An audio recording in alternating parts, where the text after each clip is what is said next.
Dave here. How are you? I trust everyone's well, and I see Carl Coucher has also joined us. Long time without you, Carl. It's fantastic to have you back as a viewer on the show. It's fantastic. And also what I've done is I've done this. We've got Carl Cam. So during the day, we will be using that. Good morning, Ebony, and good morning everyone else that's dropped in. It is 11:01 on the 14th of June, or could I say June 6 or June 5, I guess, for some people. Just to make everyone happy, I know people say the date differently all over the place. All right, a big show today, big show. Anyway, here we go. Continuing the mobile machine cabinet, we're going to do edge tape and pocket holes. And if we get time, I may also do some, put some of the drawer slides in as well. I've got full extension, soft closes that I'm going to be putting in. And I'm thinking I'm going to do 3 drawers in this particular one. TSO, out of stock, are parallel guides, but coming soon. People have been using my links, and thank you so much. They're in the description box at the bottom. And, you know, it's just a situation where with this bug, things haven't been able to be manufactured as quickly as they can, but I'm told 2 weeks and they should be back in stock, which would be great. Emerald says, hi, Grandad. G'day, Emmy, how are you? Now, also, Emerald, my granddaughter, who is touring Australia at the moment, is about to start following in her granddad's footsteps, and she's going to do a live or a blog from all of the places she goes to from the eyes of a 7 or 8 year old girl. So this will be fantastic. It's probably not something for all of you guys to follow, but if you've got grandchildren, please let them know, and I will do a link further down the track. And she's just been to Fraser Island with her mum and her dad and her brother, and they're having a great time. Now things are opening up, the restrictions are all lifting in Australia, and we're also going to have a look this week at Greg Wyatt's Moxon Vice and some other things. An interesting little challenge. You may know that last week, I'll do it right now, right at the beginning. You may be aware that last week people were doing this, posting, doing these little, I forget what they call them, but they put a sticker in, it cost you $1 or $2 to do it, and people got a bit silly, and one person jumped in, Matt, said, I'm going to shout you a night out for dinner, Dave, and he put in $40. And so Vicky and I were over the moon about that, and we were so happy. I did say that we were going to do a name tag for Matt and show him dinner. There you go. So that's what we did. Thank you very much for that, Matt. And it gave us an idea.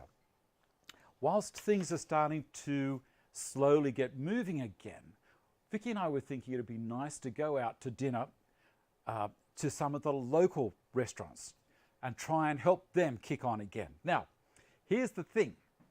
If you want your name tag at the table that we have dinner at, this might be a weekly thing. Have a think about this. We might do a little thing where whoever wants that bad and puts a certain amount of dollars in the side, in this little thing down the side, however you do it, I'm not sure. If you happen to be the highest amount, and you can do a couple if you're watching and you think, oh, someone's just beat me there, a little bit of an auction, well then we'll add it all up at the end of the show and we'll write a name tag, stick it on the table, get the waiter, take a photo of Vicky and me having dinner, and you're going to be our guest in name tag only. What do you think? It's a bit of fun, and it's to help local establishments kick on again. So your call. I'm not telling you to do it, not twisting your arm up behind your back. It's a bit of fun if you wanted to do that. No, that was the local dining room. It's at my place. We had takeaway because we were still waiting just to make sure. So we thought we'd give a takeaway a go first. And so this time we'll probably go to the local Chinese and have a sit down. And what I'll do is I'll run the camera around the room as well to show you how many people may or may not be there. So these businesses really do need a hand. So I thought it might be a fun way to do it. Anyway, let's get into it. The next thing. So Matt, thank you so much for that. I had combination chow mein and Vicky had pad thai beef. There you go. I am shameless. I'm shameless. Oh dear. Having a cup out of this lovely cup, or a cup of tea. Here we go. Now, I did the drawings, get into the serious part of the show. This is the drawing of the cabinet that we're going to make. Now, we've cut it all out, and I'm going to edge tape it next. Now, during the week, on Wednesday, I did a little bit of this, but I thought I'd do it again. So if you saw it on Wednesday, this is a revision, plus a little bit. And if you haven't seen how to do edge taping, this is just iron-on edge tape. I'll show you a really quick way, and we'll use the other camera. I'm going to plug the iron in first. There we go. And see how it goes. Greg, we bought coffee every morning at our favourite cafe for the last 3 months. Also, recent couple of breakfasts.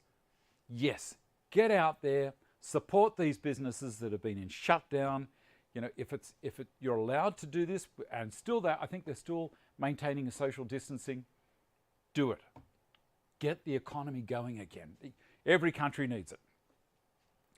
All right, I've got the iron on. I'm going to switch over to the side camera here and the one up the top. Let me have a look. Where are we?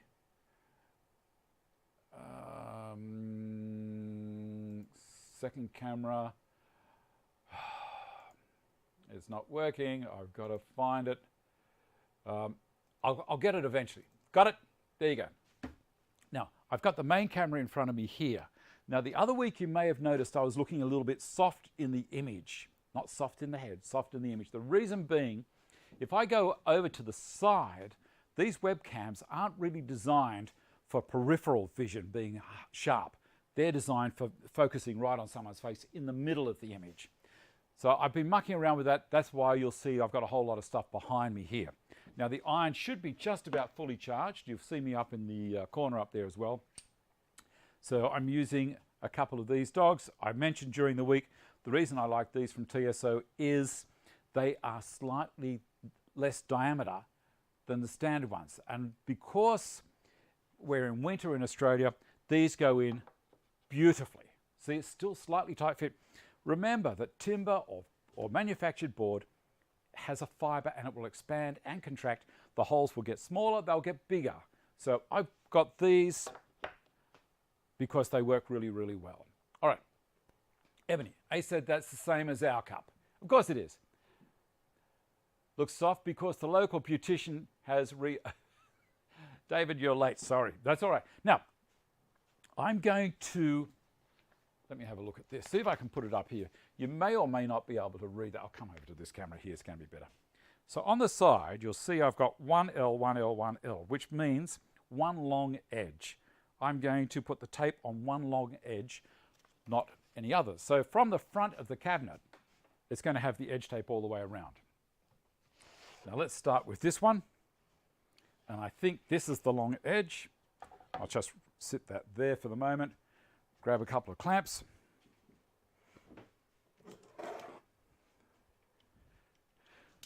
Right, into land care are you, David? Good. What kind of projects have you been working on? Lock that in.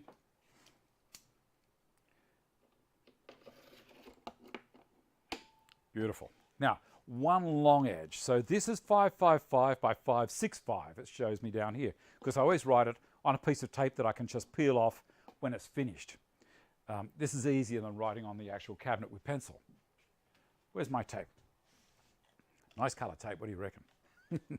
So I need one long, that is 565. That's 555. So this edge needs tape on it. And let me see if I've got any tape here. I'll grab a bit out of the box. Notice the lights down the back as well. The main ones aren't turned on down there. I've disconnected them. I've put other ones up in between the rafters. Up in between. Talk to this camera, it's going to be easier. And so it's softer to look at and doesn't create massive holes in my hairline. There's enough holes there already. So what we did during the week, as I said, put the tape on. All I've done is torn it. Now make sure that the tape is sitting in the middle of the board. So I put my fingers either side just to feel where it's at, and I run my fingers along there so that when I start ironing it, put the iron on and push, it's not going to be running off the side at all. I'll grab the iron, it should be warm enough by now. Don't actually touch it, just feeling the heat. All right, here we go. I cleaned the iron during the week. Of course, I noticed the bottom of it was starting to look a bit dodgy. A bit of an angle one way and a bit of an angle the other way, and then at the end, a little bit down that way and a little bit here. Block of wood to just do that final press. And again, some people use a cork block, whatever you want to use. Edge trimmer or end trimmer, I take the ends off first. That one and that one, and then the side trimmer. These little things are fantastic. A couple of blades in there, spring loaded. You put it on, and remember, as I said, ready to watch? That's it. And now that's looking pretty good, but what I do at the end, as I did on Wednesday, is I use this little guy. This is a little plane from Wood River. It's a chamfer plane. And it does a beautiful job. It's double, it's got a blade at either end, so I just push it both ways. Take her out, and it's done. Now remember, I did all of the cutting on this with the TSC 55 track saw, using the parallel guides and my system of doing a scribe cut first. If you're curious about how I do that, go back, have a look at the videos previously done on the show in the second channel. So that's one with one long. I'll do a quick read. It's 1mm tape, Stephen. Red pen on my drawings for edge boards. Yep.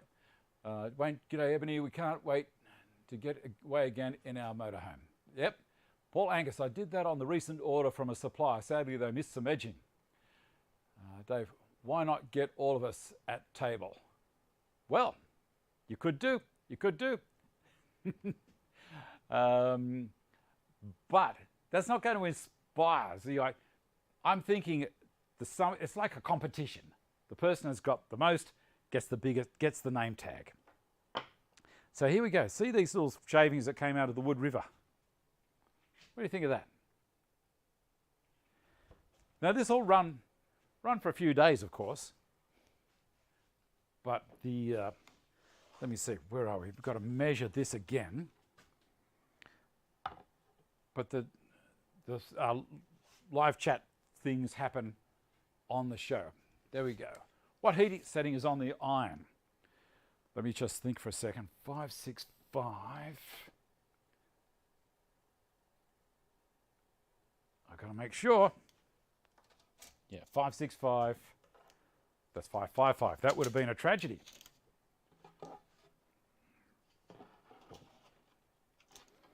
This is why I have to think while I can't do too much talking away from what I'm thinking about. Lock that, lock that. So what was the heat setting? It's flat out.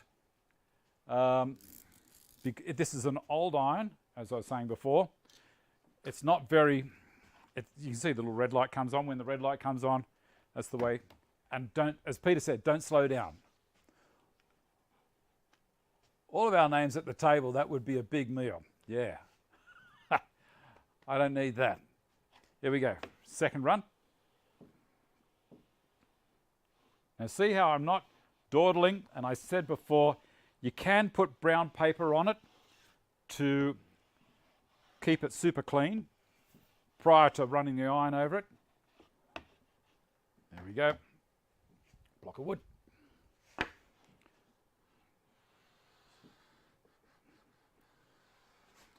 Put what, Wayne? A bit of tape under the edge for edging. Not sure what you mean by that. That end, this end. and through here. And this little guy.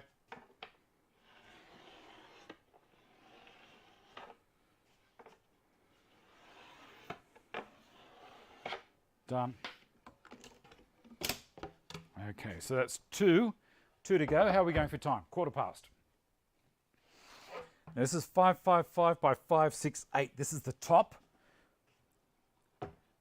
I'll do a quick measure on that. We need long side, so it's 568 we need to put the tape on, which is that way.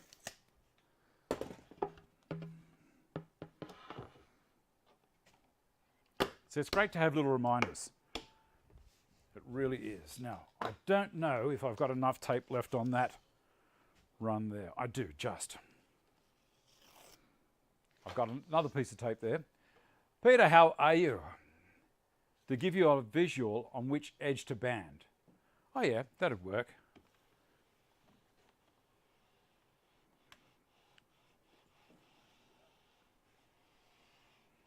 And along the edge, along the other edge. Let's just make sure everything is being glued down tightly.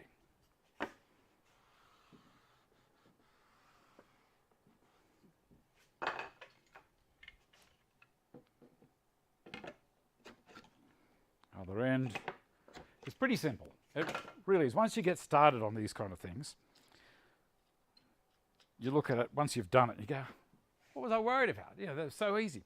I'll bring the camera in closer so you can, and up a little bit.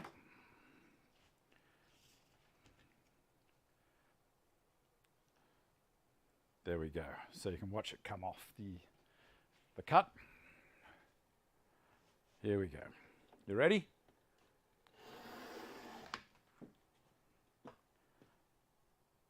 Isn't it fun? All right, now the little wood river plane, as I was saying, you can watch that as well.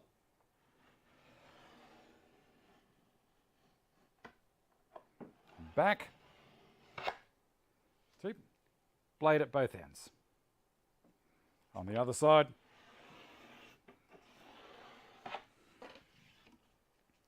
Release, put that one down. And the last one. And a measure, 565. No, it's a straight chamfer.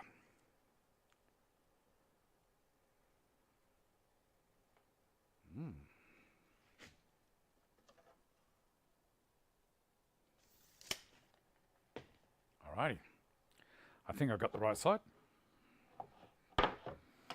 That's another thing. If you use different tape measures during a job, you can run into the problem with the tape being a slightly different lengths. You know, you think a tape measure is a tape measure, but they're not always.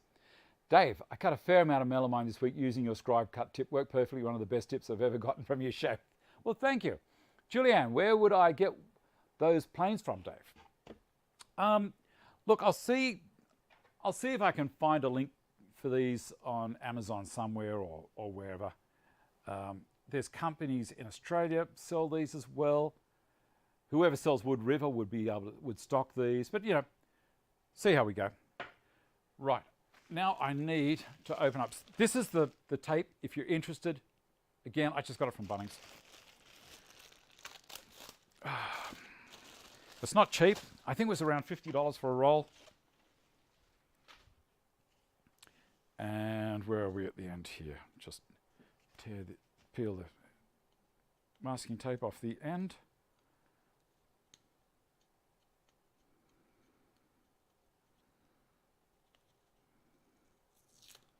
Gotcha.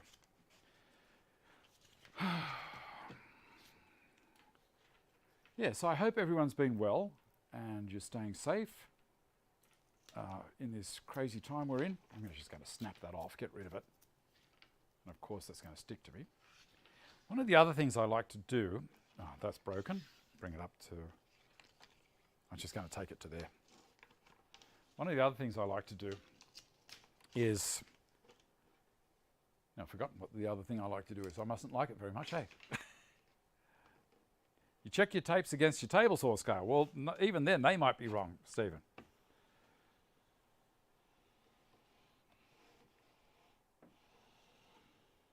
never can tell.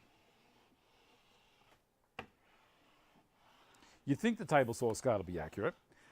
Sawstop's scale is dead accurate. I've checked those ones. There's a company that makes tapes, and there's class 1 and class 2 tape measures. Did you know there's all this weird stuff happens in the background? Beyond Tools, $50. Excellent. $30.60 for 50. Okay, I got it wrong. I'm glad you guys are checking on me.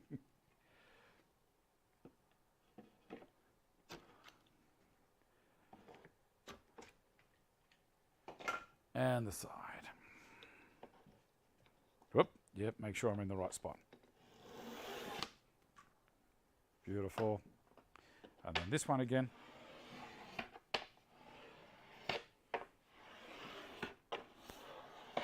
Done. All right, so that's all of our edge taping done.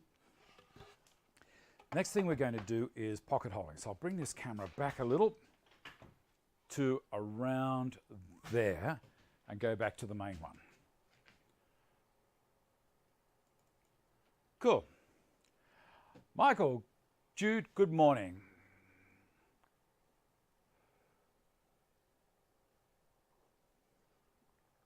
And your source up is spot on. Yep. Excellent. You got the industrial one there, Stephen. All righty. I don't need these on the front anymore. I can take those off, make myself a bit of space. Next thing we're going to do is pocket holing for pocket hole screws. So for people that aren't aware what pocket hole screws do, they've got a flat base. They're not a countersink screw head. They're flat like a washer base. And when you tighten them up, they go in at an angle. They've got a very, very sharp point on them. You drill a hole with a special drill, which is this one, that's got a step on it. Okay, so this is what's called a step drill. So at the base of the first step, it's dead flat, and it goes down to a narrower diameter, which is around just over 1/8 of an inch, 3 to 4 millimeters wide. So I'm guessing a lot of people in the background are now saying, we can help you out with all of this stuff. Undo the iron before, oh my goodness, the chips session happens. Take it out of the way. All right, now to set the jig up, I've got a K4, this little guy here, and we might go to Carl Cam as well for this one. There we go. Can we all see that? Put your hands up. Yes, good. Hey, you putting your hands up in the lounge room at the moment? Yeah, Dave, I'm waving too. Good. All right, now, I've got a couple of small pieces here that I got that we're going to test with. Now, the jig is designed to hold a piece of material up against this drill guide. I'll open it up even a little bit more. This is a guide block. So this drill is going to go down inside this block and come out at an angle. See that? It's just coming out past the tip. You can see it against the white as it goes in. So it's going to drill a hole at around 15 degrees into the timber. So it's going to drill a hole this way. So looking from the side, like that, into the one piece. Now you'll also see that on this, you may not see it here, but I've put pH, pH, pH on the 1L. So we're going to pocket hole not on the sides, and notice I didn't put it there. I did, as a matter of fact. We better get rid of that because that's a danger. Forget it on the gables or the sides. We're only going to do it on the top and the base. Now, why are we only doing it there? Let me finish. Let me finish talking about this first. I'm going to drop this into the 5/8 position. Now you'll see here on my screw selector, this is the kind of join we're going to be doing. And I've got 5/8 and 5/8, which is the same as 16 millimeters. And it's telling me down here, 5/8 jig setting, 1-inch screw. This is very, very handy. There's also little apps you can get, but this is handy. If you just got into the workshop, you can look at it straight away. So I'm going to set the jig at 5/8. So on the side here, you'll see it says 5/8. I don't know if you can see it there. Slide it down until it touches the 5/8 point, and there's a screw at the back that I'm going to go there. I'm going to switch it around so you can see it on that camera. Nice and close. I don't know if you can see that or not. All right, so we've set the jig. The next thing to do is to set the stop collar. See this guy here? There is a Allen key that I use. There's all sorts of different types of pocket hole jigs, but this is the one that I've got. So this stop collar is designed to stop the drill as it's in the jig going too far. So if I tip it like that, you might see that there's the drill coming out of the jig, which will be going into the piece of timber. Down here are all the markings. So it's told me to set the jig at 5/8. So just there is 5/8. So I'm going to, this is on the shoulder of the drill, on the step section. I'm going to pull it back just a little and lock it with the Allen key. Done. And pop it back in there because that's where it lives. So now I have the drill set, the collar set to the right depth. So when it goes in, it's not going to go all the way through. It's going to stop just shy of the base. So that's my guide. From the side, that's as far as it can go.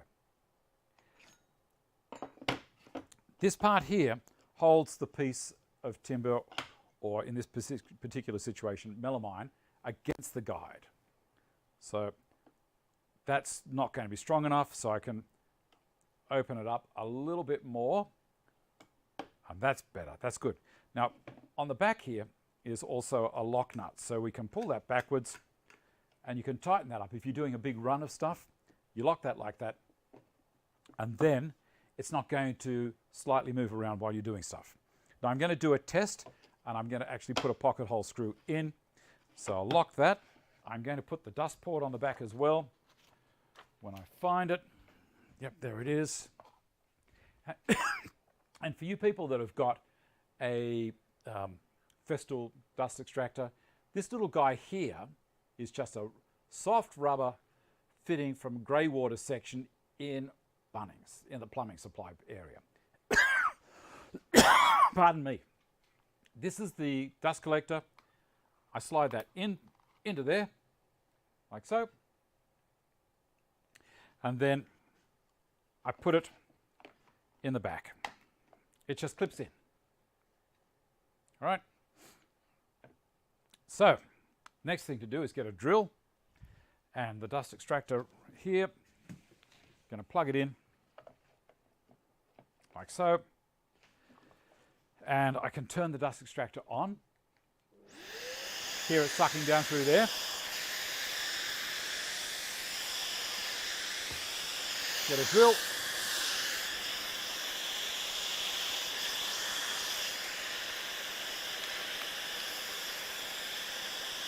Okay, and I'm just going to drill straight down into there.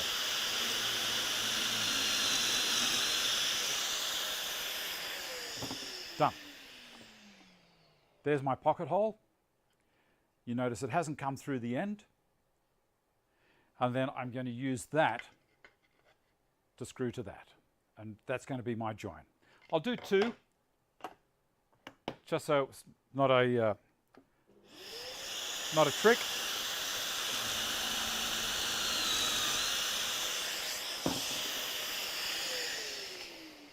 So I've got two there. Move this back over here. And it's important to clamp these things together. All right. That way, and I think I'll go that way and that way on this particular one. Pull it back a little further. It's not behaving itself, is it? Again, this is just a quick demo. Doing it properly, I'll set it up properly. back you come from there. Actually, what I might do is do it sideways. If I set it up this way, it's going to open everything up for me. You guys aren't going to be able to see it too much. This is looking very amateur hour, isn't it?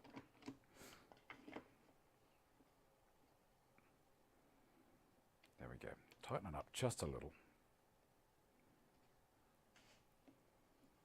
And I'm going to show you a trick when I put the cabinet together, how to make it work really well. There we go. So there's our piece. It's nice and flat there. It's not going anywhere. The tighter you make this, the more luck you're going to have with this not slipping at all. All right, so we need a pocket hole. We're going to use a Robertson drive. And for those of you who notice, I've got a Robertson drive in my Centratec chuck. What do you think of that? I filed it and put a little notch in there. And now it's locking in. Rather than having to use an adapter like this thing. Okay? All right. I'm screwing directly through the melamine, no pocket holes in my current project. Dave, I just got it from Bunnings. The merits of pocket hole systems, so watching with interest. Okay. Look, exactly right, Carl. There's other companies make pocket hole screws. Like Craig don't have the rights for them. But what we're going to do is try to... Pocket holes are really quick and easy. You will not see any screw heads from the outside of this construction all the way through. Everything is going to be totally hidden. You won't. This is one of the big things about pocket hole screws. I used to put all my cabinets together using a 2.5mm drill right through the outside here into there, and then a 2-inch 8-gauge screw straight in, and that was it. But the thing is, that's fine for when you're putting cabinets end to end to end to end and you don't see anything. But these are great if you don't want to see anything even on the end panel. Like, these are a roll-around cabinet. I'm not going to spend money on another dressing up panel to hide the screw heads. So it did say 1 inch, so I'll have a look, see if I've got the 1 inch washer heads. Now be aware also, these are coarse, 1 inch coarse. They also sell a pan head, which is a smaller diameter. They're for the micro set. This is the standard. I don't use the micros, but it's not to say that they're no good. I just don't use them. All right, it's a Robertson drive, Robertson number 2. And here we go. You ready? That one in there. 1. And the other screw. It's just quick. It's so quick. Done. Undo. There's no slipping. It's locked together. It's a nice join. Now you're going to say to me, Dave, but I can see the screws. See the massive holes there. You can. So these are going to be, this is going to be the side of my cabinet here. This is going to be the side. This is going to be the top. I'm going to put a top like I've put on my roll around cabinet here. On top of this, the base is going to have a piece of 3 by 2 inch or 4 by 2 inch, whatever, all the way around underneath. It's going to cover those. You're not going to see them. The drawers, when we get to the drawers next week, same kind of thing. You won't see it. On the pocket hole, I'm putting finishing cover panels over the outside of your build. Okay, so that's the this is the outside, Paul. No, you don't see any screws. All right, cup of tea.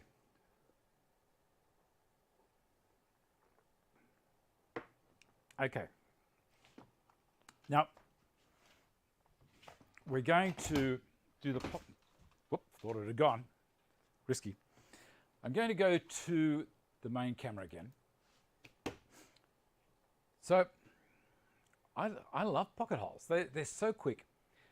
In another project I'm going to do soon, actually, yeah, very soon I'm going to do another project. I'll be using dominoes for the drawers. So there's so many different ways of doing a join with this stuff. Okay. There's a lot of people don't like pocket holes, and I understand that.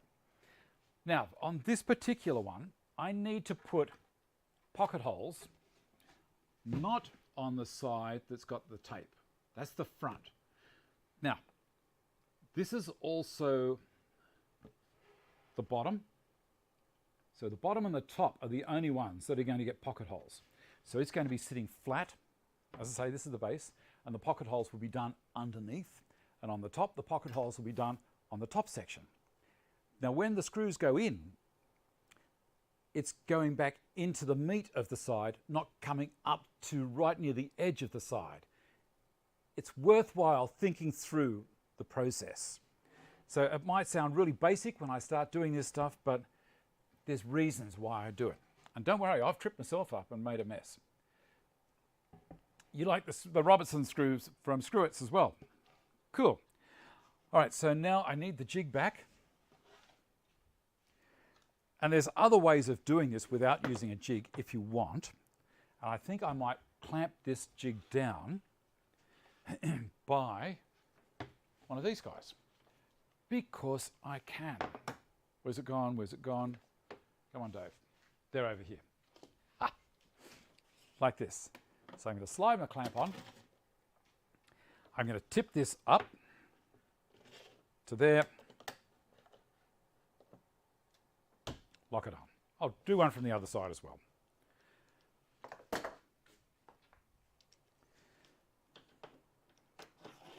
This way I don't have to screw anything down. There we go. It's held. I ain't going anywhere. I knew you'd say that, Stephen. You've always got to have the last word, haven't you, buddy? All right. Where are we? Where are we? Side panel. So we want the bottom and the top only. Cool. I'm going to drop it in. I'll put a little support block of some sort out here. I think I made this the same height. It's very close to it. I'll put that out there and then close this one. And you can see that. And then I'm going to switch the cameras around the other side. There. Right, so you can see I've got the jig here. Get the drill, which is over here. Turn this on.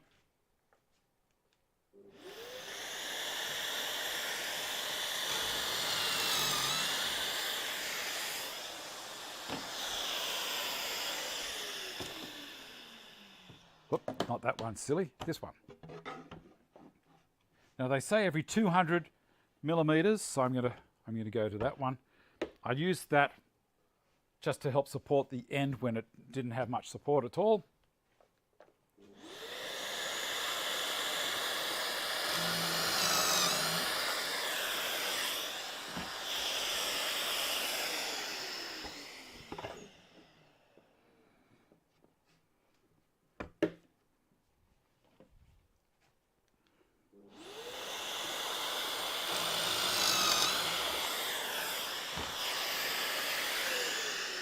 Now the K5, which is another of their jigs, has everything is controlled from this side. See, I'm reaching around the back of the unit there to close this. It's just because it's mine, so that's what I use. That's the reason they made the other one. It has more support, and also you clamp from the same side as you're working. This one here.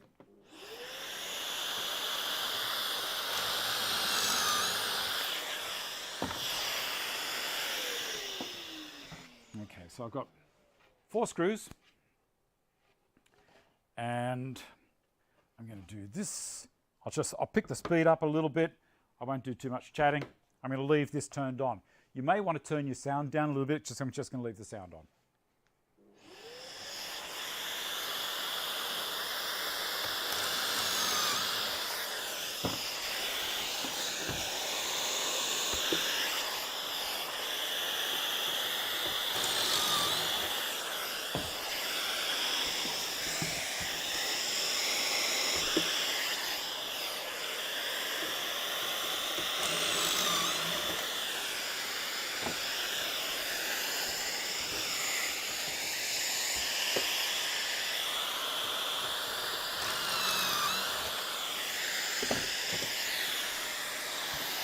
Go on one again.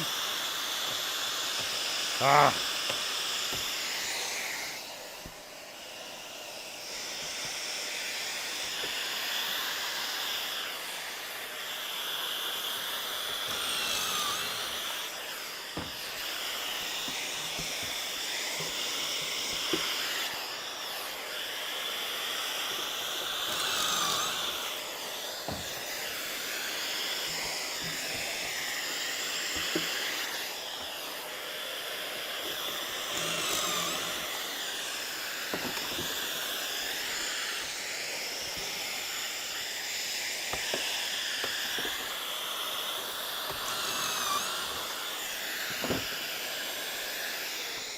Okay, so that's the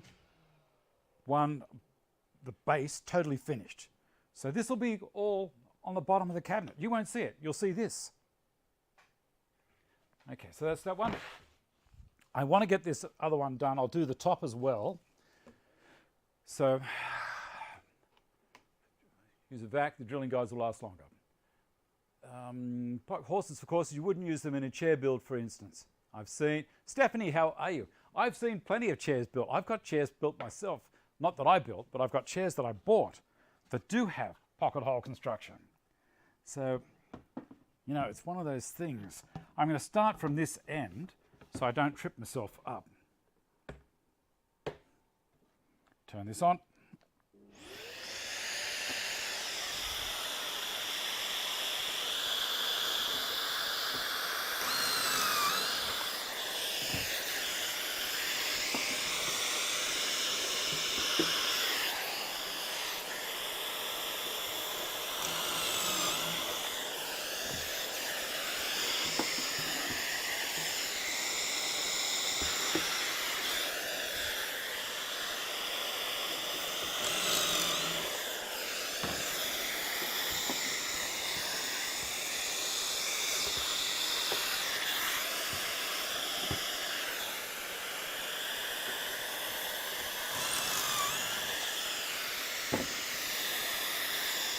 Now, I could have done these with my Craig Foreman, but I'm trying to do this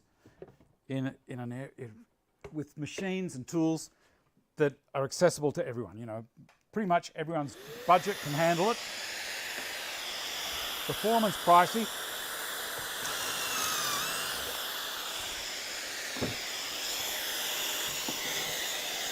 But the electric one's not too bad.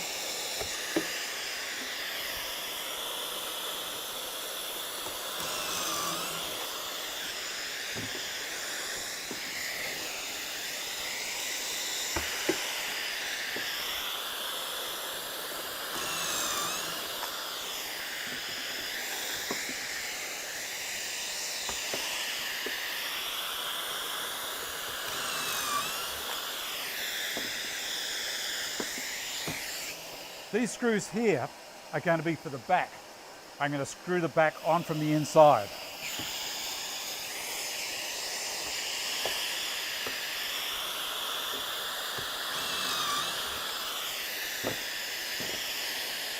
Idiot, did it again. See?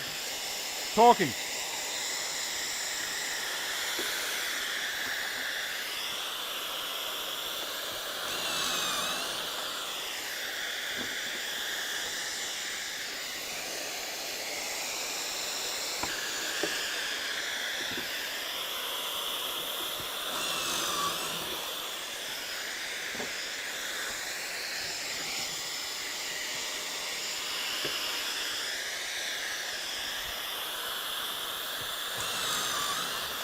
Finished. Done. Okay, so it's the top and the bottom, none at the front where the edge strip's going to be, or where the edge strip is. I'll take this off here. We can start, well actually what I might do now is we'll have a look at Greg's Moxon vise, because I know he's probably there waiting.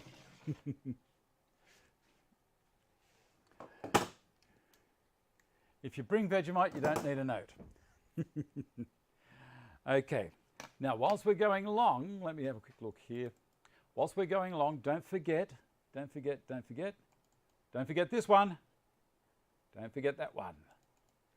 All right. What is Vegemite, Stephanie? Dearie me.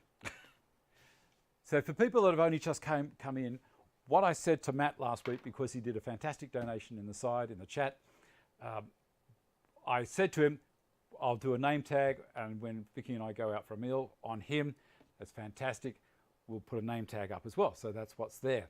So we've thought about it, and we thought, right, we'll help the local economy get stimulated again. Vicky and I might go out to dinner and put a name tag of someone who, if they want to do a sticker or whatever it is down the side, and we'll have a look at it at the end of the show and make a decision as to whose name will be at the dinner. And we're thinking about possibly going to the local Chinese. We're not talking about a lot, we're just talking a little bit. All right, next thing. Greg, let's have a look. I'll get Greg's list here. Greg says, hi Dave, something for your Sunday show. Here are some details of the Moxon Vice I made recently. There it is. So, it is made from reclaimed dressed Tassie oak. I picked up from somewhere ages ago. The right angle brackets are leftovers from the fence on my mitosaur station. It attaches to the bench. Let me see if I've got that picture. Yep. It attaches to the bench via a couple of 5/16 threaded inserts in the workbench top. Now let me see if I've got a photo of those. There you go. That's a 5/16 threaded insert in the top of his workbench or assembly bench or whatever it is. And the handles are from John Lafferty, from Yellow Box Shed. The rod is 5/8 threaded rod from Bunnings. So let's have a look at that one again. See the threaded rod coming through? The 5/8 inch nuts are recessed in the small bits of MDF glued over. Okay, so he's put nuts to capture. He's put captured nuts in the back of the vise, and the thread rod comes through there, and he's got a couple of bits of MDF over the top to hide them. The star knob holes are counterbored a little, as I only had 1-inch threads. So he's just counterbored it so that the thread could actually make a grip. Cool. Now, you'll see the star knob on the left there. As it's my only woodworking vise, I needed a way to hold the faces parallel while smaller pieces of timber are in the vise. I made a series of spaces, and this is the box he keeps the spaces in, but let's have a look. So these are the spaces that he uses.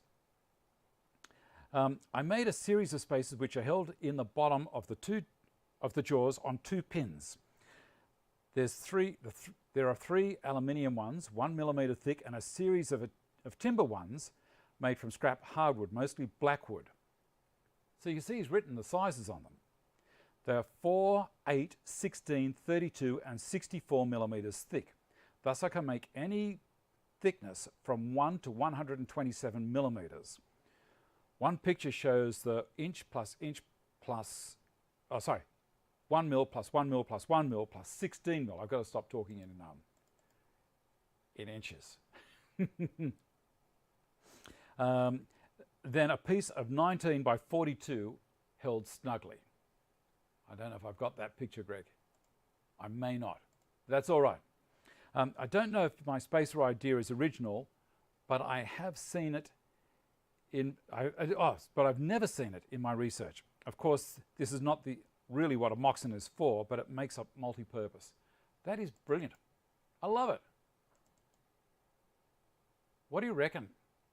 First pick I showed, that one. Okay, there it is. There it is. Geez, I'm glad you're there to keep me in line. So yeah, one picture shows the 1 plus 1 plus 1 plus 16 equals 19 mil, then a piece of 19 by 42 held snugly. Greg, have you ever thought about popping in some leather on the jaws at all? Just a thought. I don't know. I've seen a lot of people use that system. All right, where are we up to? What's next? We're going to actually screw this cabinet together. Now, the best way for me to do it is on the bench here. So I'll show you how that happens. I can use a piece of offcut like this and clamp it down so it's not going to go anywhere. Oh, before I screw it together, I better put the slides on. Yeah, we'll put the drawer slides on next. Getting ahead of myself. But all of these parts needed to be done first. I'll move the router out of the way. I'm going to show you also, give me a second, I'll grab it now. There's a couple of ways of doing this. And one of the other ways of doing it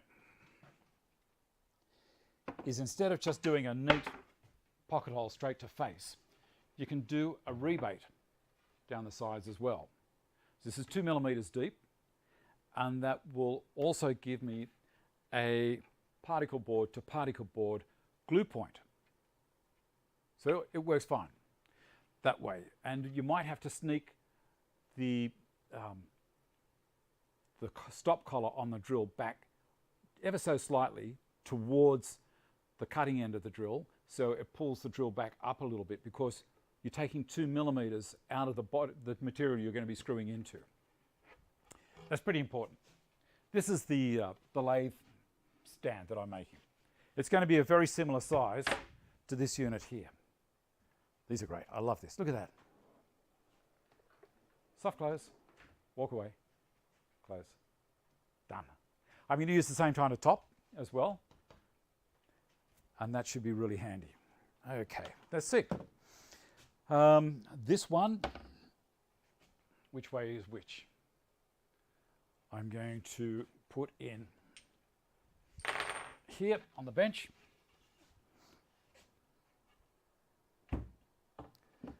We're going to have the face, which is the face edge, I'm going to have pointing out that direction.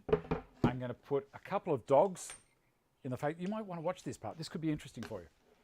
Let's go to camera number 3. Okay, so I'll work on this side so you can see what's happening. I'm going to put a dog there and a dog there. And I'm going to get a couple more.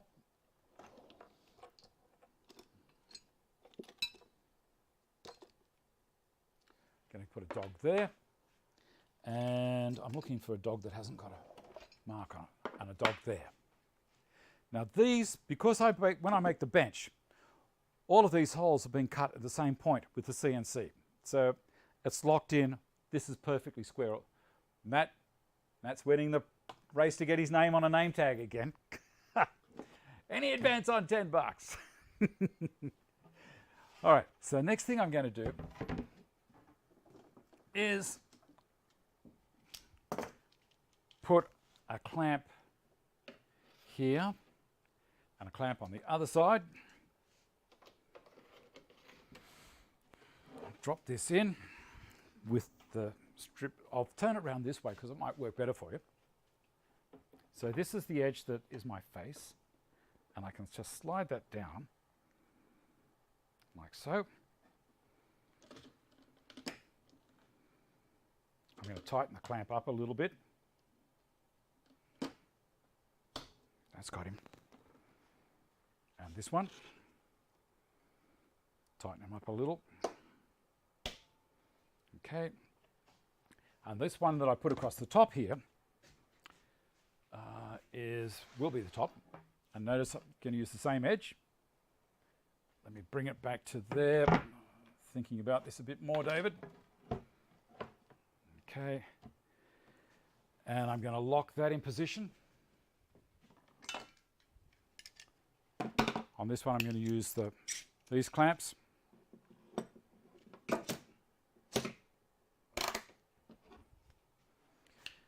That's getting there.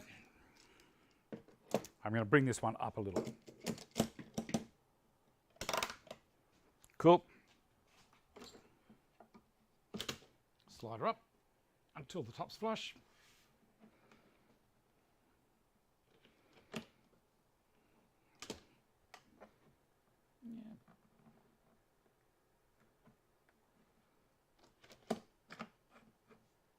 Gotcha.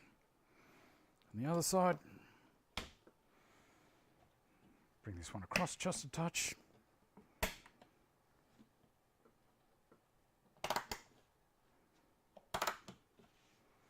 Now, it might seem pretty convoluted to do that, but it's holding it perfectly for me. I haven't got to worry about it at all. All the corners are nice. I could do it with the Bessies. You know, if I was to do it that way, I could slide that across to there, put that on there. And the same here. There's so many ways you can do it.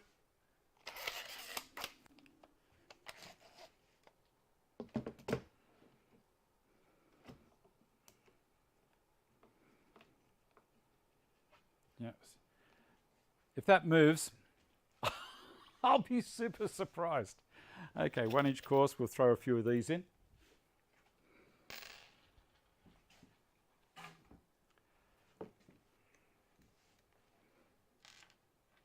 Come on. In you up. 1.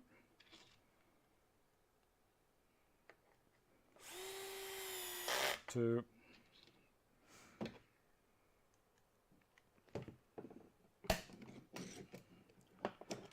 Back here, why not? Because I can.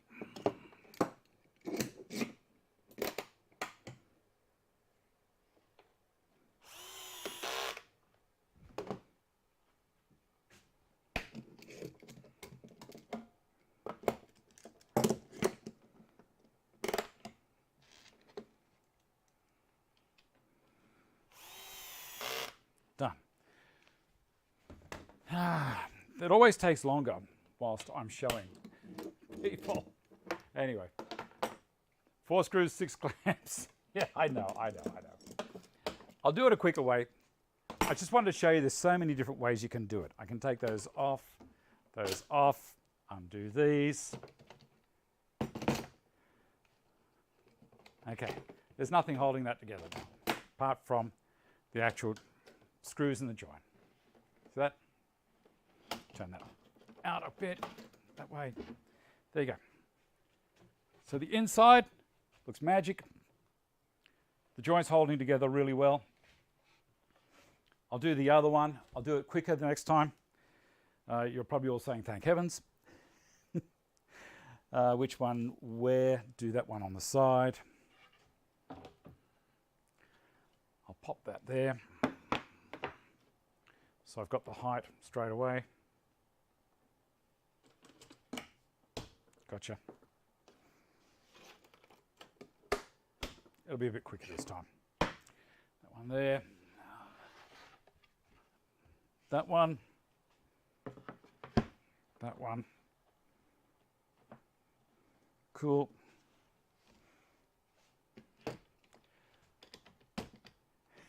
Oh, thank you, Stephen.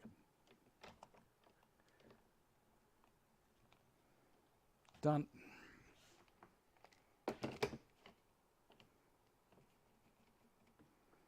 Done. That was a bit quicker, wasn't it?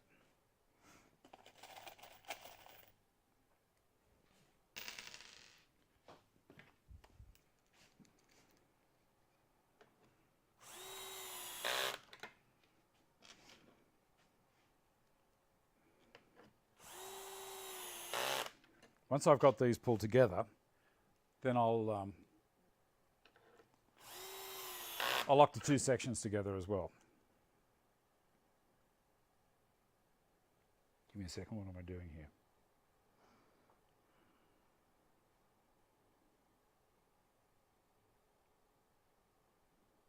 Thinking. That's good. That's the bottom, no one sees that. That's all good.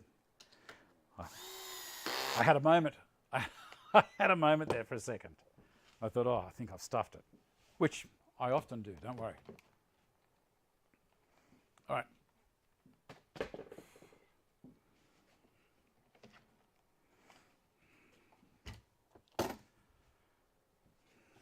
Release those 2. And now I'm going to put the rest together down on the ground. So we've got, this is the top, that's that. That's got to be fine. That's got to be right there. Can't be any other way, David. Like so. All right. I'm going to switch that camera down a little bit.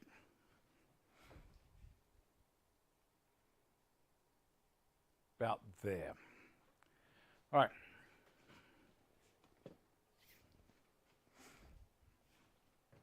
This time I'm going to put these on this direction.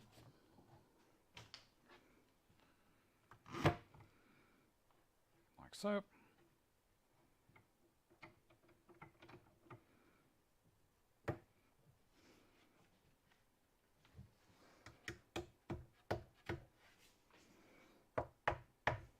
Like that. And like that. Just make sure the tops are right. They're good. Okay, and the other side, I'll show you why I'm doing that.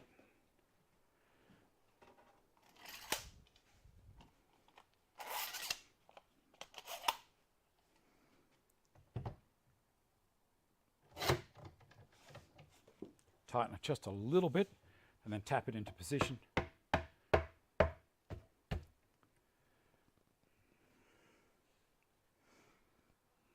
This one.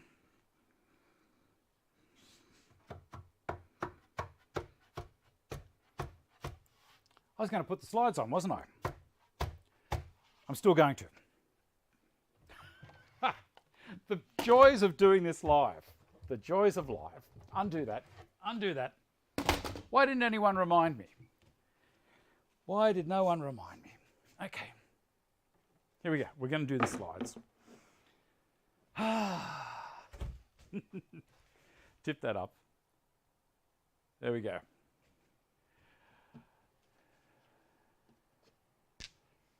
All right. The slides, the slides, the slides. How we do a straw slide. All right. First thing we do is open it up.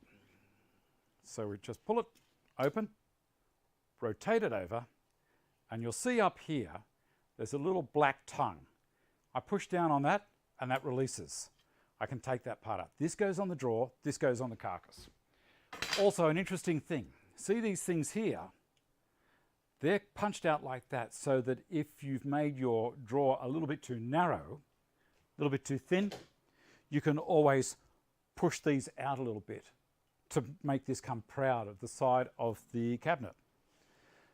All right. Here I'm just going to come up. What I've done is I've drawn 50 millimeters from the base to the center line, and then 200 and another 200. So basically, it's enough to clear this. I'm working on the center line of the holes. So I'm going to put that there and do a mark for a hole there. And that's center there.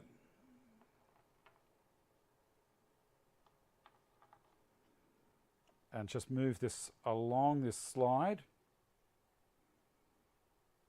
And I'll go to Carl Cam, you might be able to see it easier. There you go. So you can see if I move this part backwards and forwards, it exposes the holes that are underneath. I still need to be on the point. There we go, that one there, that one there. I'm just going to slide that back. That's all good. That's that hole there. This one. Now to help me keep it straight, I can throw a square on it, a speed square. This is TSO square. You don't need to get something like this, but it's nice. That holds it straight for me while I'm marking all the hole positions. And I pull that back. 1, 2,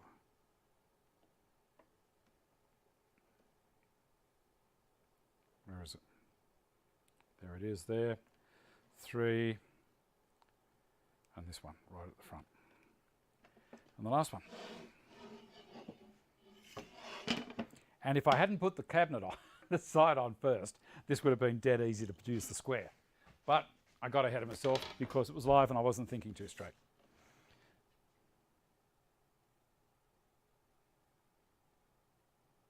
But this will be fine.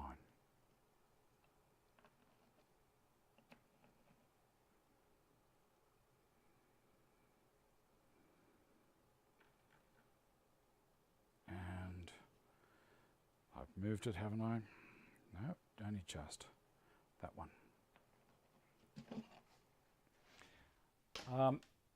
Unlike a lot of people, I use 5 millimeters, a 5 millimeter drill for these Euro screws. A lot of people use 4. I like 5. It's just me. Take this out of the pocket hole. Bianca, how are you? Got all the family here. Now, so I don't go crazy, I'm going to put a tape on there.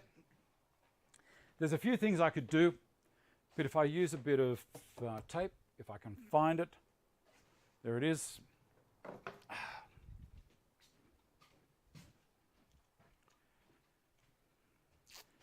Basically, I'm making a little flag. I want to go down possibly around, I don't want to go 16 because it's a brad point drill. So I think I'll come down using the visual of my eyes that much. So that's going to allow the screw to go all the way in. And remember, you've got the thickness of the guide as well. So when I turn it on, that's what's going to happen. I'll drill some holes.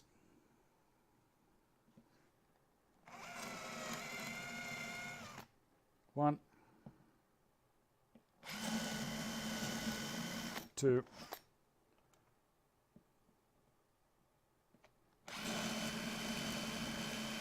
3, and I'm going to go to this one. This is slightly back from the edge. 4, cool, won't be long.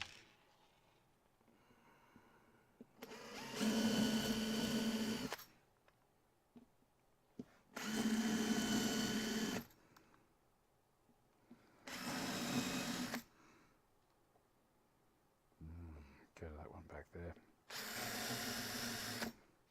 Hopefully I'll fit in here. I will, that was lucky.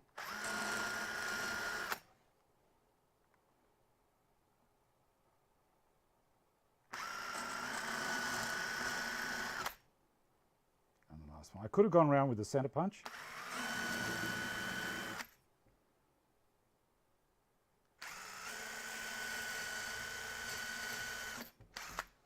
Okay, they're all done. I'm not going to do the other side, I'm just going to do this lot. And all that off. And we'll get the one that I've pulled apart. Now the other thing is with these guys, the front hole is, these holes here aren't big enough. So I like to use a 6 millimeter drill and open that one up. The rest of them are fine. Okay, so get a 6. It's in my drill press at the moment, so I'm going to use a 5.5. This one.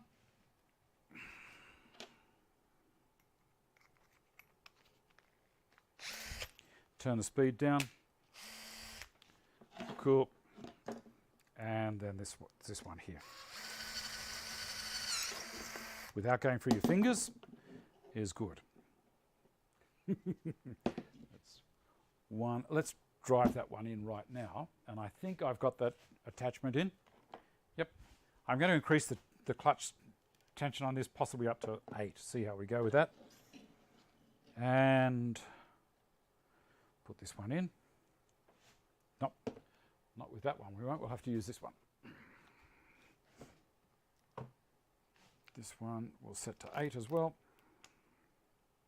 This is just a Phillips or a posi drive. Gotcha.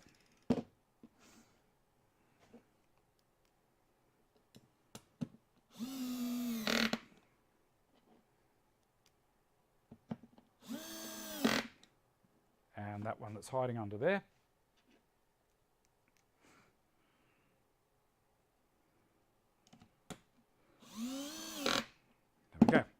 So that's that. And then if we put this back in, you can see the action. So down here, I don't know if you can just see that. When I push this in, there's a little thing in here that's going to bump that little stop and release it, and it's going to start pulling this part in. So if you watch back here, that's it. That's all there is to it. Lovely. All right. I'm going to throw the other... Oh, we've gone 10 past. Too late. Too late. Look, that's going to do us for today. Switch the cameras around again. Thanks for watching, everyone. Thumbs up for Granddad. Good on you, Zoe.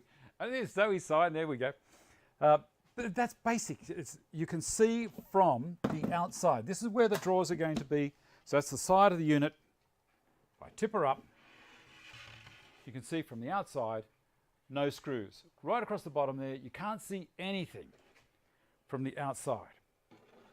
I'm going to possibly finish building this afternoon, like put the rest of it together, and then it'll be ready for us working on drawers next week.